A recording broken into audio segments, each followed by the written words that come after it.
What if the one food sitting in your refrigerator right now, a food that costs less than $1, that has been part of human breakfast for thousands of years, is either quietly helping you manage your blood sugar or silently making things worse? And here's the part that will surprise you. It's not about whether you eat eggs, it's about a very specific set of decisions you make around them. Decisions so small, so easy to overlook that most people with diabetes never think twice about them. But those tiny decisions can mean the difference between a fasting blood sugar of 165 in the morning and a fasting blood sugar of 130 every single day. My name is Dr. Adrian Volker, and I have spent years working at the intersection of nutrition science, aging, and metabolic health, specifically for adults over 50 who are managing diabetes and trying to live with real energy, real clarity, and real control over their numbers. Today, I want to have an honest, straight-talking conversation with you about eggs. Not the version filled with old myths and outdated fears, the version backed by current science and more importantly, backed by real outcomes I have seen in real people. And I want to warn you right now, stay with me until the end, because I'm going to share a concept around egg timing that almost no one talks about. It has to do with your body's natural morning hormone cycle. And when you understand it, the way you approach breakfast will never be the same again. Before we dive in, if you're new to this channel, welcome. I'm Dr. Adrian Volker, and every week I share simple, science-backed strategies to help you manage your metabolic health and live with more energy and control. Hit subscribe and turn on the bell notification right now so you never miss a video. And tell me in the comments, where are you watching from today? Share your city or country. Every comment get read, and it genuinely helps me connect with this community. Now, let's get started. Let's begin at the very beginning, because I find that most confusion about eggs and diabetes comes from one giant misunderstanding about how the diabetic body actually works. Here is the truth that often gets skipped over. When you have type 2 diabetes, your body's first problem isn't necessarily that it can't produce enough insulin. In fact, many people with type 2 diabetes produce a normal amount, or even more than normal. The deeper problem is that the cells in your muscles, your liver, and your fat tissue have become resistant to insulin signal. Your body is shouting the message, but the cells have turned down the volume. They've gone partially deaf. Now, why does this matter for eggs? Because what you eat for breakfast, specifically how much protein you pair with carbohydrates, has a direct and measurable effect on how sensitive your cells remain to insulin throughout the rest of the day. Here is what the research is consistently showing us.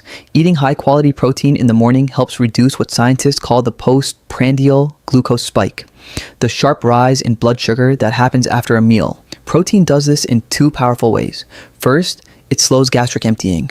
I think that means food leaves your stomach more slowly and sugar enters your blood more gradually, like a slow, controlled drip rather than a sudden flood.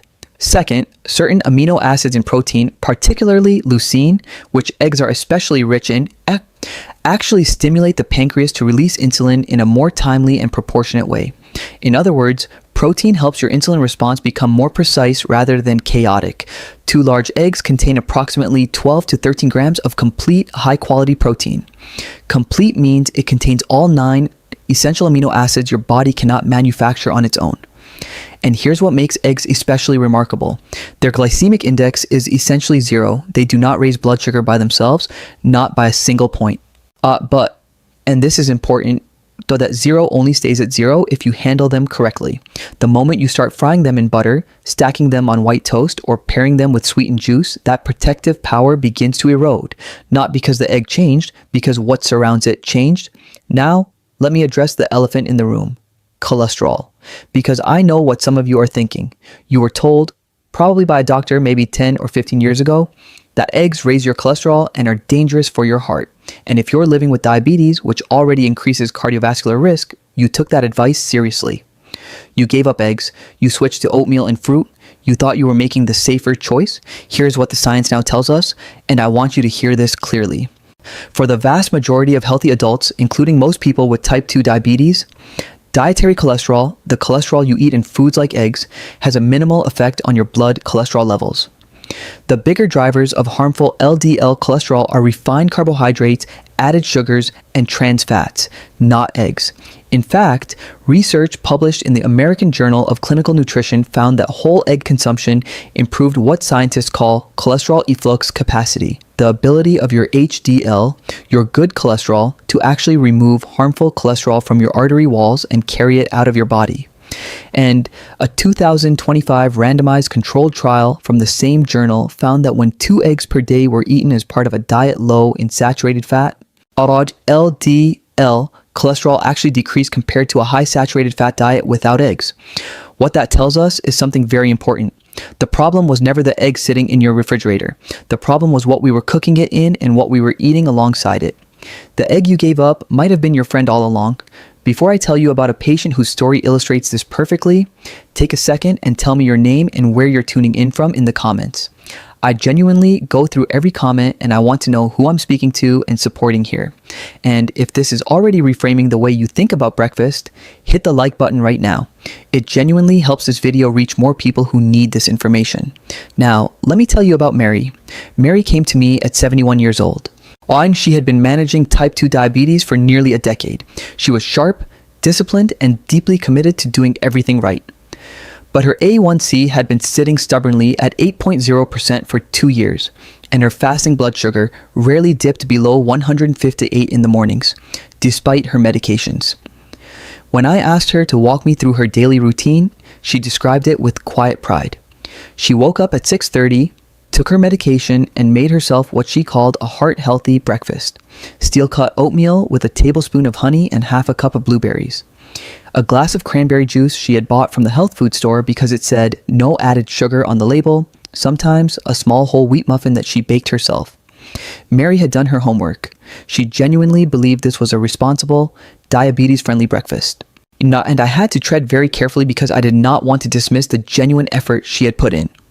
I asked her to do something for me. Check her blood sugar at exactly 45 minutes after breakfast. Then again at 90 minutes. She came back the following week with her log. At 45 minutes, 214. At 90 minutes, 198. Every single morning, that breakfast was launching her blood sugar past 200. The oatmeal, even the steel-cut variety, was breaking down into glucose quickly in the absence of protein.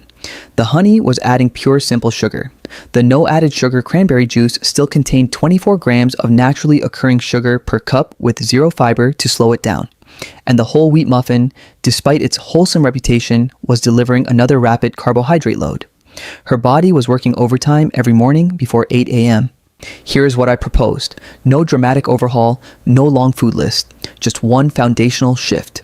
Replace the oatmeal and juice breakfast with 2 eggs cooked without oil, which I'll explain in a moment, paired with half an avocado and a generous handful of sautéed spinach or sliced tomatoes. That was it. Same medications, same walks, same everything else. 3 weeks later, Mary came back in. She pulled out her glucometer log without me even asking. Her 45-minute post-meal reading was now averaging 138. Her 90-minute reading was averaging 124. She looked at me across the desk and said, "Dr. Volker, I feel like someone finally turned on a light in a room I've been trying to navigate in the dark for 10 years. After 4 months, her fasting blood sugar had dropped to an average of 131. Her A1C came down to 7.3%. Her total cholesterol actually improved. And she told me she had more energy after breakfast now than she'd had in years. Because she wasn't riding that blood sugar roller coaster every morning, crashing hard by 10:30 and desperately hunting for a snack. That is the power we are talking about. And the solution was always in her refrigerator. Now let's get into the practical how. Because knowing that eggs are beneficial is step 1. How you prepare and pair them determines whether you actually experience that benefit. How to cook them. The gold standard for blood sugar management is eggs cooked without added fat. I know that sounds counterintuitive. We've always associated eggs with butter or oil in the pan, but egg yolks already contain their own natural fat. In a non-stick pan over medium heat, 2 beaten eggs will cook beautifully in about 2 to 3 minutes with 0 added oil. The result is creamy, soft scrambled eggs with nothing to complicate the metabolic picture. Boiled eggs are equally excellent, and I actually recommend them for people who want convenience. Hard boil a batch of 6 on Sunday night. They keep perfectly in the refrigerator for 5 to 7 days. Peel 1 or 2 in the morning, pair them with vegetables and avocado, and your entire breakfast takes 4 minutes. Poached eggs are wonderful too, though they require a bit more practice. No oil whatsoever. Just water with a small splash of vinegar to help the white hold together.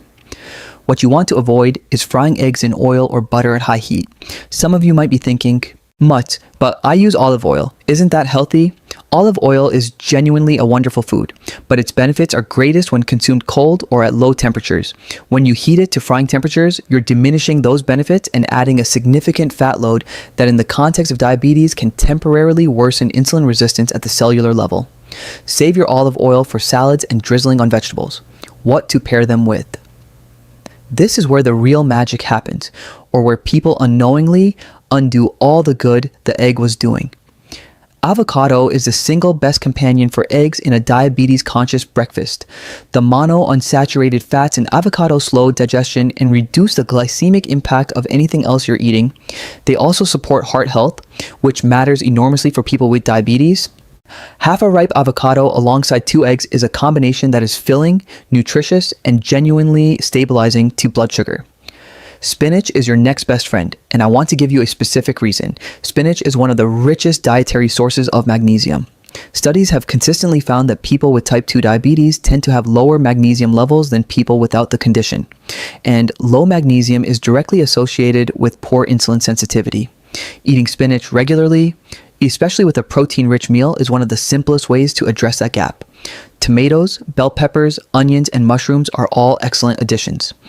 Low in carbohydrates, high in fiber, and they increase the volume and nutrition of your meal without pushing your blood sugar up.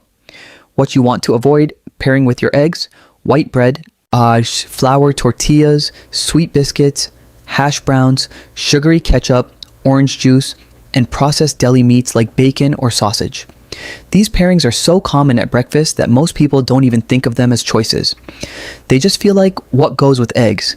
But every one of those additions either spikes blood sugar directly or adds inflammation-promoting saturated fat and sodium that works against you. If you're still here with me and finding this helpful, type the number 2 in the comments right now. It lets me know you're watching and getting real value from this. And if you know someone, a spouse, a sibling, a close friend who is struggling with their blood sugar and feels like they've tried everything, please share this video with them right now.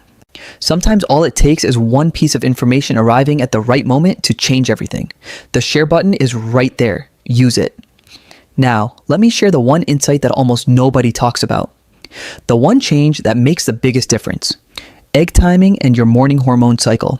I promised you earlier I'd share something about egg timing and your body's natural morning hormone cycle. Here it is. There's a phenomenon called the dawn phenomenon. And if you monitor your blood sugar, there's a chance you've noticed it without knowing what it was called.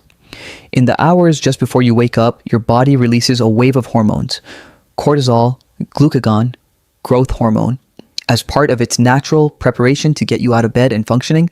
Look, one of the effects of these hormones is that your liver starts releasing stored glucose into your bloodstream, raising your blood sugar even before you've eaten a single thing. For people without diabetes, the body simply produces a little more insulin and handles it quietly. For people with type 2 diabetes, that early morning glucose release can push fasting blood sugars significantly higher than they were at midnight. Now, here's the critical connection to eggs. What you eat for breakfast either amplifies or dampens this morning cortisol glucose cycle for the rest of the day.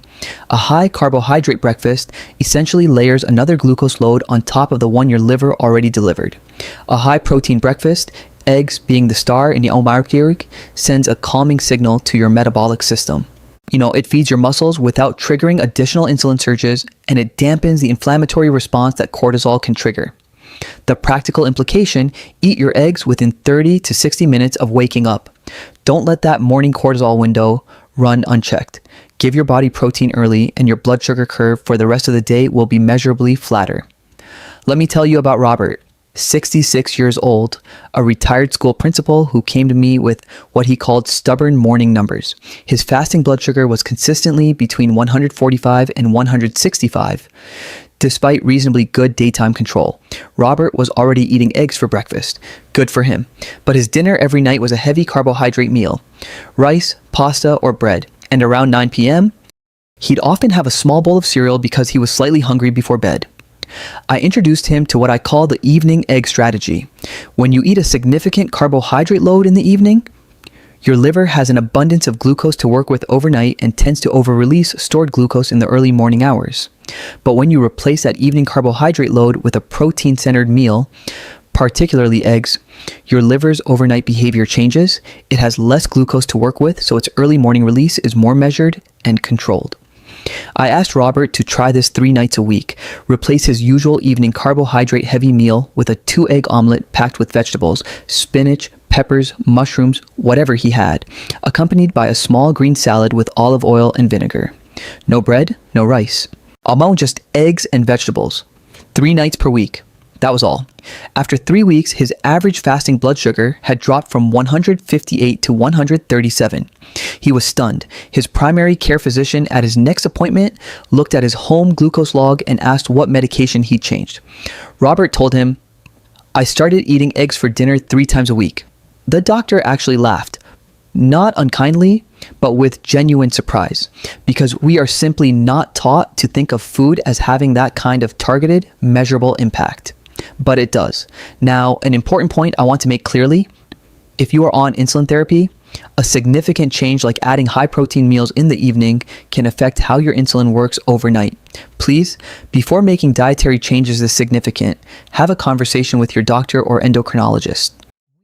Tell them what you're planning. Ask whether any dose adjustments might be needed. Good communication with your healthcare team is not optional. It is part of the strategy. The 5 most common egg mistakes I see in diabetic patients. Mistake 1, cooking in oil or butter. The egg has its own fat. Cook it dry in a non-stick pan or boil it. Simple. Mistake 2, pairing with refined carbohydrates. White toast, corn tortillas, biscuits. These undo the protein benefit almost immediately. If you want something alongside your eggs, choose half a slice of true dense whole grain bread with visible seeds. Eaten after the eggs, not before.